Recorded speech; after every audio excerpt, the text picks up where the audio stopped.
فجر کے بعد سورہ یاسین پڑھنے کی فضیلت۔ فجر کی نماز کے بعد سورہ یاسین پڑھنا کیسا ہے؟ کیا یہ سنت عمل ہے؟ عبد المطلب انڈیا سے۔ مسند دارمی کی حدیث ہے کہ نبی صلی اللہ علیہ وسلم نے فرمایا جس نے صبح سورہ یاسین کی تلاوت کی تو اللہ تعالیٰ اس کے اس طرح کے الفاظ ہیں کہ اس کے سارے کام پورے ہو جائیں گے، لیکن یہ حدیث سند کے لحاظ سے بہت زیادہ ضعیف ہے۔ فجر کے بعد کون سے کام کریں؟ فجر کے بعد ایک مسلمان کی کیا روٹین ہونی چاہیے، اس پر روشنی ڈالیں۔ ابو حنین کراچی سے۔ دیکھیں حدیث سے تو یہ بات ثابت ہے کہ فجر کے بعد کا وقت ذکر اللہ کا وقت ہے۔ آپ صلی اللہ علیہ وسلم نے ارشاد فرمایا کہ جو شخص فجر کی نماز کے بعد اسی جگہ جہاں نماز پڑھی ہے بیٹھے بیٹھے اللہ کا ذکر کرتا ہے یہاں تک کہ جب سورج ایک نیزہ بلند ہو جاتا ہے، اشراق کا وقت داخل ہوتا ہے، 2 رکعت پڑھتا ہے تو اللہ اس کو ایک حج عمرے کا ثواب عطا فرمائے۔ تو بہت سارے اسلاف اسی پر عمل کرتے تھے کہ فجر کی نماز کے بعد اللہ کا ذکر کیا کرتے تھے۔ یہاں تک فقہا نے لکھا ہے کہ فجر کی نماز کے بعد تلاوت کرنے سے بہتر ہے ذکر کرنا۔ تو اگر کوئی اس طرح تسبیحات نہ کر سکے تو پھر تلاوت کر لے، کیونکہ بہرحال تلاوت بھی ایک طرح کا اللہ کا ذکر ہی ہے۔ تو یہ وقت جو ہے نا ذکر اذکار کا وقت ہے، سب سے بہتر ہے ذکر کرے، وہ نہیں تو پھر تلاوت کرے۔ تو لیکن واجب کچھ بھی نہیں ہے اس میں۔ تو اگر آپ فجر سے پہلے کر لیں ذکر، فجر سے پہلے کر لیں تلاوت تو بھی جائز ہے۔ تو شریعت میں آپ کو اس کا اختیار دیا ہے، لیکن فجر کے بعد سونا فوراً یہ بہرحال شریعت میں ناجائز حرام نہ بھی ہو لیکن ناپسندیدہ ہے۔ بہت سارے اسلاف سے اس کی کراہت منقول۔ تو اگر کوئی مجبور ہو تو ایک الگ بات ہے، جیسے کسی کو رات کو نیند ہی نہ آئی ہو اور اس نے صبح 8 بجے کہیں جانا ہے، اب وہ اگر فجر کے بعد نہیں سوئے گا تو وہ آگے نیند پوری نہیں ہوگی، مسائل کھڑے ہوں گے، تو وہ الگ بات ہے، وہ سو جائے۔ لیکن نارملی فجر کے بعد سونے کا معمول بنا لینا یا بلا ضرورت یہ کام کرنا شریعت میں پسندیدہ نہیں ہے۔ بہت سارے اسلاف نے اس کو ناپسند کیا ہے کیونکہ مبارک وقت ہے، اللہ اللہ کرنے کا وقت ہے۔ کچھ نہیں آپ کرتے، ایکسرسائز کر لیں اس وقت، صبح واک کر لیں جا کے، اچھی ہوا ہے، تازہ ہوا ملے گی آپ کو، جاگنگ کر لیں اس وقت جا کے، پورا دن آپ کا اچھا گزرے گا۔ تو یہ اس قسم کی ایکٹیویٹیز کرنی چاہیے۔ اور دوسری بات نبی صلی اللہ علیہ وسلم نے فرمایا بورک لامتی فی بکورہا، اللہ تعالیٰ نے میری امت کے کاموں میں برکت رکھی ہے صبح کے وقتوں میں۔ تو جتنے بھی کام جو صبح کے وقت میں کیے جائیں اس میں اللہ نے برکت بہت رکھی۔ تو اس میں ایکسرسائز بھی کی جا سکتی ہے، اس میں پڑھا بھی جا سکتا ہے، کاروبار بھی کیا جا سکتا ہے۔ لوگ کہتے ہیں ہم اس وقت کاروبار کیسے کریں، دکانیں بند ہوتی ہیں۔ تو بھائی کاروبار کی پلاننگ کر رہے ہیں اس وقت بیٹھ کے آپ، ٹھیک ہے، دکان نہ کھولیں، کوئی ہے ہی نہیں کسٹمر آپ کراچی میں، تو آپ صبح اگر بیٹھیں گے دکان کھول کے ایک بندہ بھی نہیں ملے گا۔ لیکن ہمارے ایک دوست نے ایسا کیا، دوست تو نہیں جاننے والے تھے، انہوں نے کیا کیا، انہوں نے کہا کہ میں فجر کے بعد دکان کھولوں گا، تو اعلان کر دیا کہ جو کسٹمر فجر کے بعد آئے گا خصوصی ڈسکاؤنٹ ہوگا ان کے ساتھ۔ تو اس میں لوگ اس بہانے جلدی جلدی جانے لگے، تو وہ ان کا اتنا رش ہو گیا کہ ان کا اس طرح سے کاروبار میں جو نقصان ہو سکتا تھا اس کی تلافی اس طرح سے ہو گئی۔ تو بہت سارے طریقے، انسان جب کھوپڑی استعمال کرتا ہے تو طریقے سامنے آتے ہیں، اور کھوپڑی استعمال بھی فجر کے بعد بہت اچھے طریقے سے ہو جاتی ہے۔ بلکہ سردیوں میں تو فجر سے پہلے آپ کو کھوپڑی استعمال کرنا شروع کر دینی چاہیے، کیونکہ سردیوں میں راتیں بہت لمبی ہوتی ہیں۔ تو یہ وقت جو ہے نا انسان کا دماغ بہت فریش ہوتا ہے اور اس وقت بہت اچھا سوچ سکتا ہے، پلاننگ بہت اچھی کر سکتا ہے۔ تو یہ کام فجر کے بعد یا فجر سے پہلے یا فجر کے بعد یہ کام کرنے چاہیے۔ سورہ یاسین قرآن پاک کا دل کیوں؟ سورہ یاسین کو قرآن پاک کا دل کیوں کہا جاتا ہے، اس کی کیا وجہ ہے؟ شمائلہ سبی سے شمائلہ صاحبہ نے پوچھا ہے جی، یہ بھی پوچھا تھا بیچاری خاتون نے، رمضان سے 2 مہینے پہلے پوچھا ہوگا، جواب اب مل رہے ہیں ان کو۔ جی سورہ یاسین کو قرآن پاک کا دل کہا گیا ہے، جس حدیث میں ترمذی کی حدیث ہے، امام ترمذی نے اس حدیث میں لکھا ہے کہ یہ حدیث غریب ہے، لیکن دیگر جو محققین ہیں انہوں نے اس حدیث کو بالکل ضعیف قرار دیا ہے، اور بعض نے تو بالکل موضوع قرار دیا۔ تو موضوع قرار دینے والی بات تو تھوڑی مبالغہ لگتی ہے، لیکن ضعیف بہرحال یہ حدیث ہے جس میں آتا ہے کہ سورہ یاسین قرآن کا دل ہے، اور ضعیف بھی بہت زیادہ ضعیف حدیث ہے۔ تو اب جب کوئی کسی چیز کی فضیلت میں ضعیف حدیث ہوگی تو پھر اس میں علماء کی 2 رائے ہیں۔ بعض علماء کہتے ہیں کہ اس سے کوئی شرعی مسئلہ تو ثابت ہو نہیں رہا، لہذا اس حدیث کو بیان کرنے میں کوئی حرج نہیں ہے، فضائل میں ضعیف حدیث بیان کی جا سکتی ہے۔ اور بعض علماء کا موقف ہے کہ نہیں بھائی، فضائل کے باب میں بھی احتیاط کرتے ہیں کہ جی حدیث صحیح ہی ہونی چاہیے۔ تو اس میں ہمارے ہاں نا غلو بہت ہے۔ بعض لوگ کیا کہتے ہیں، کسی نے سورہ یاسین کی فضیلت میں ضعیف حدیث سنا دی تو بعض لوگ ان کے خلاف کلپ بنا کے ڈال دیتے ہیں، یہ دیکھو ان کو تو پتہ ہی نہیں حدیث ضعیف ہے اور نبی پر بہتان باندھ رہے ہیں، اور دیکھو ان کے پاس علم نہیں ہے۔ تو یہ بھی جہالت کی بات ہے، ضعیف حدیث اور موضوع میں فرق ہوتا ہے۔ تو اور بعض کیا کرتے ہیں، ان کا معیار ایسا ہوتا ہے، اتنا گر جاتا ہے کہ ان کو صحیح حدیث سے پتہ نہیں کچھ چڑ سی ہو جاتی ہے، وہ کبھی کسی موضوع پر التزام ہی نہیں کرتے کہ ہم صحیح حدیث پیش کر دیں لوگوں کے سامنے اس بارے میں. صحیح حدیث بھی ہوتی ہیں اس موضوع سے متعلق. تو اس لیے اعتدال کی رائے یہی ہے کہ آپ کا جو موقف ہے آپ وہ بیان کر دیں اور دوسرے پہ طنز نہ کریں آپ. تو ہماری رائے یہی ہے کہ جب ہمارے پاس صحیح احادیث سے اتنی چیزوں کی فضیلتیں ثابت ہیں تو ہمیں ضعیف کی طرف جانے کی ضرورت نہیں ہے. تو میرا تو طریقہ یہی رہا ہے کہ بھئی جب سورہ یاسین کے بارے میں جو یہ حدیث ہے کہ قرآن پاک کا دل ہے، یہ صحیح حدیث نہیں ہے، تو میرا موقف یہی ہے کہ اس میں احتیاط کی جائے، نہ بیان کی جائے وہ حدیث. لیکن اگر کوئی عالم یہ حدیث بیان کرتے ہیں ممبر پہ سورہ یاسین کی فضیلت میں، تو ان پہ طنز نہیں کیا جا سکتا، کیونکہ کوئی شرعی مسئلہ نہیں بیان کیا جا رہا. کیونکہ سورہ یاسین کا مضمون بہرحال اتنا جاندار، اتنا شاندار ہے کہ اس ضعیف روایت کی تائید اس سے بہرحال ہوتی ہے کہ اس کے مضمون کو جب آپ دیکھتے ہیں تو لگتا ہے کہ یہ واقعی قرآن پاک کا دل ہے. اولم یر الانسان انا خلقناہ من نطفۃ فاذا هو خصیم مبین. نبی کے پاس ایک شخص جو ہے نا قبر کی بوسیدہ ہڈی لے کر آیا اور کہنے لگا اس میں جان کون ڈالے گا.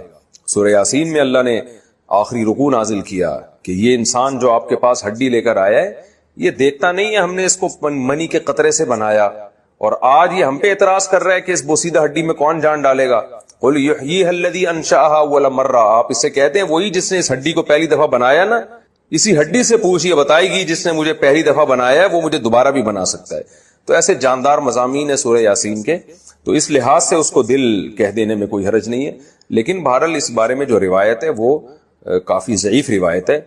تو ہمارا طرز یہ ہے کہ جو صحیح احادیث ہیں، جیسے عبداللہ ابن عباس رضی اللہ عنہ سے ایک اثر منقول ہے سورہ یاسین کی فضیلت میں، صبح و شام پڑھنا چاہیے سورہ یاسین کو. تو ایسے صحیح روایات کا اگر ہم التزام کریں تو یہ زیادہ بہتر ہے. پھر کبھی انشاءاللہ میں سورہ یاسین کی کوئی فضیلت اگر صحیح حدیث میں وارد ہوئی ہے تو اس پہ الگ سے انشاءاللہ میں کلپ ریکارڈ کروا دوں گا. عام طور پر جو صورتوں کے الگ الگ فضائل کے بارے میں جو احادیث ہیں نا وہ ضعیف ہی ہوتی ہیں. عام طور پر صورتوں کے الگ الگ جو فضائل ہوتے ہیں نا، فلاں صورت کی یہ فضیلت، فلاں صورت کی، عام طور پر قاعدہ کلیہ نہیں ہے. بعض صورتوں کی فضیلت پر جیسے سورہ اخلاص کے بارے میں آتا ہے 3 دفعہ سورہ اخلاص پڑھنا ایک تہائی قرآن ایک قرآن کے برابر ہے، تو یہ تو صحیح حدیث سے ثابت ہے. لیکن عام طور پر جو صورتوں کی الگ الگ فضیلت کے فلاں ٹائم پہ پڑھنے میں یہ، فلاں ٹائم پہ پڑھنے میں، تو عموماً اس بارے میں روایات اکثر ضعیف ہوتی ہیں.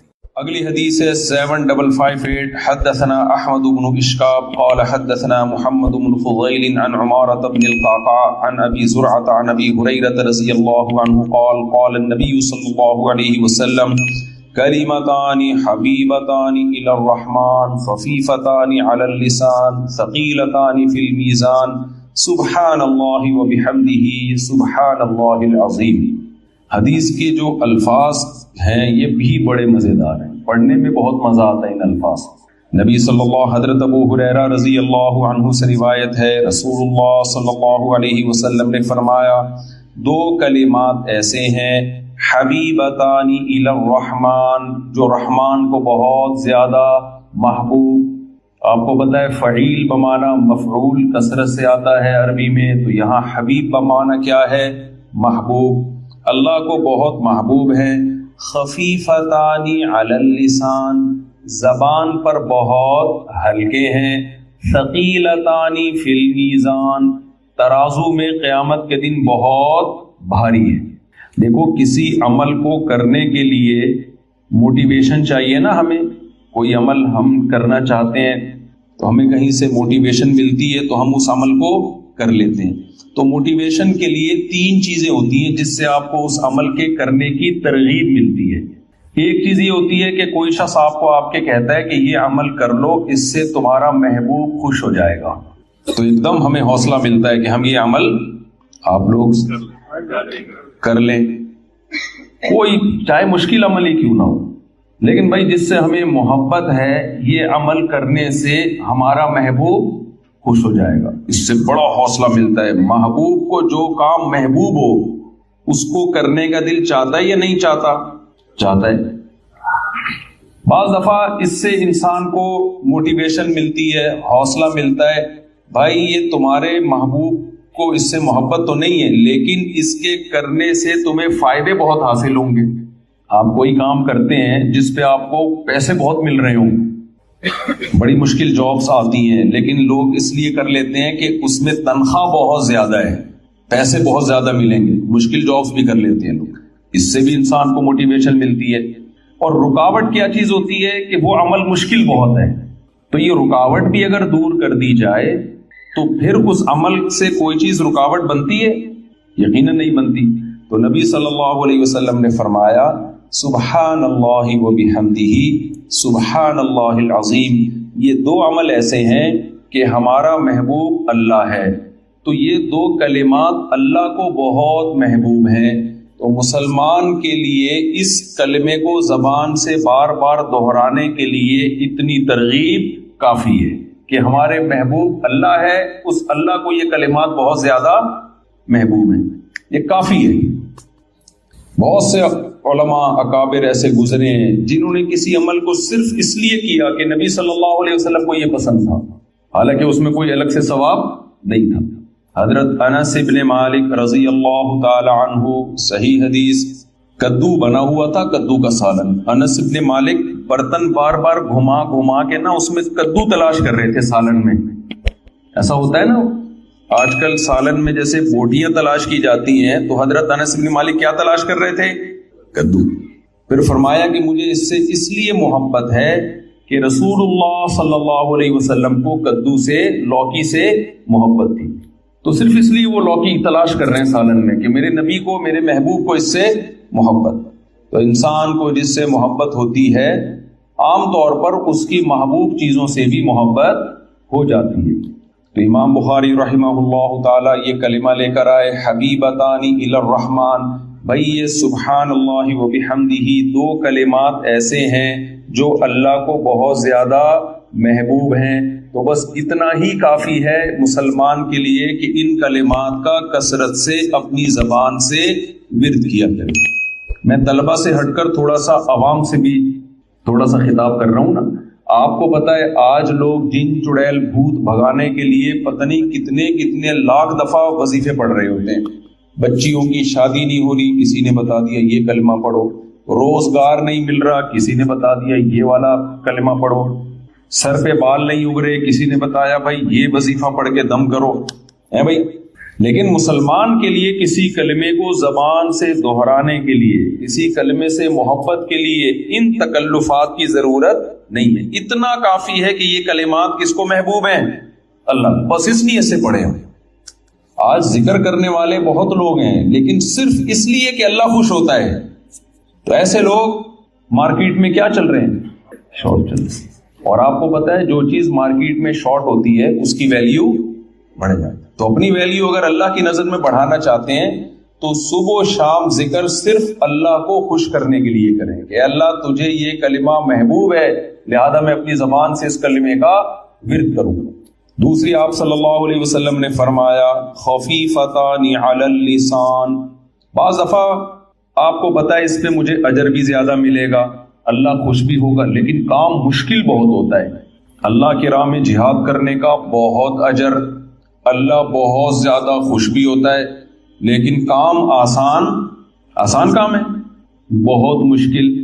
تو روزہ رکھنا بہت زیادہ اجر، اللہ روزے سے خوش بھی بہت زیادہ ہوتا ہے. الصوم لی وانا اجزی بہ. نبی نے فرمایا، اللہ تعالیٰ فرماتے ہیں روزہ میرے لیے اور اس کا اجر میں خود دوں گا، کسی کے ذمے نہیں لگاؤں گا کہ فرشتوں کو بھائی جا کے اس روزے کا اجر دے دو. اتنا پسند ہے اللہ کو روزہ. لیکن آسان کام آپ لوگ کو تو مجھے لگ رہا ہے بالکل بھی اردو نہیں آتی، لیکن آسان کام نہیں ہے. اس لیے بہت کم لوگ روزہ رکھتے ہیں. بھائی ثواب بہت زیادہ ہے، اللہ خوش بھی بہت ہوتا ہے، لیکن صبح کا پراٹھا بھی چھوڑنا پڑے گا، دوپہر کی چائے بھی چھوڑنی پڑے گی، شام کے سموسے بھی چھوڑنے پڑیں گے. بہت ساری ٹینشن ہے، ثواب بھی بہت، اللہ بھی خوش، لیکن آسان کام. It is not easy for us to do this. کچھ یاد کیے ہوئے ہم نے بھی پرانے اسٹرکچر، اب اس میں کچھ بھی لگایا جا سکتا ہے. It is too difficult for us to perform روزہ. تو اس لیے نبی صلی اللہ علیہ وسلم نے فرمایا بھائی اجر بھی بہت زیادہ. اچھا، نماز اللہ کو سب سے زیادہ محبوب، لیکن اللہ نے خود فرما دیا وَإِنَّهَا لَكَبِيرَةٌ إِلَّا عَلَى الْخَاشِعِينَ. یہ بہت مشکل ہے سوائے ان لوگوں پر جو اللہ کا خوف ہے دل کے دلوں میں. لیکن نارملی نماز پابندی سے پڑھنا آسان کام نہیں ہے. تو تو اس لیے نبی صلی اللہ علیہ وسلم نے ترغیب کے لیے فرمایا خفیفتان علی اللسان، کیونکہ یہ کلمات زبان سے ادا کیے جاتے ہیں اور زبان پر بہت ہلکے ہیں، اس لیے بہت زیادہ اللہ کو محبت اور ان کی ادائیگی زبان کے لیے بہت آسان۔ فرمایا ثقیلتان فی المیزان، ہو سکتا ہے کسی کے دل میں یہ خیال آئے کہ جب زبان پر اتنے ہلکے ہیں، اتنی آسانی کے ساتھ ہم زبان سے یہ دو کلمے ادا کر سکتے ہیں، تو ہو سکتا ہے اتنا ہی ہلکا ویٹ ہو ان کا ترازو میں، قیامت کے دن وزن لا کے رکھا جائے تو کوئی اس کی ویلیو ہی نہ ہو، ویٹ ہی نہ ہو۔ تو آپ نے فرمایا ثقیلتان فی المیزان، جب ترازو قیامت کے دن اعمال کا لگے گا تو ان میں یہ کلمات بہت زیادہ وزنی ہوں گے، بہت نیچے جھکا دیں گے۔ یہ دو کلمات کیا ہیں؟ سبحان اللہ وبحمدہ سبحان اللہ العظیم۔ آپ اگر قرآن و سنت میں غور کریں گے، قرآن میں یا احادیث میں، تو سبحان اللہ اور الحمدللہ ان کلمات کی فضیلت سب سے زیادہ ملے گی۔ اس کی وجہ کیا ہے؟ دیکھیں، جب ہم کسی کی تعریف کرتے ہیں تو تعریف کرنے کے دو طریقے ہوتے ہیں۔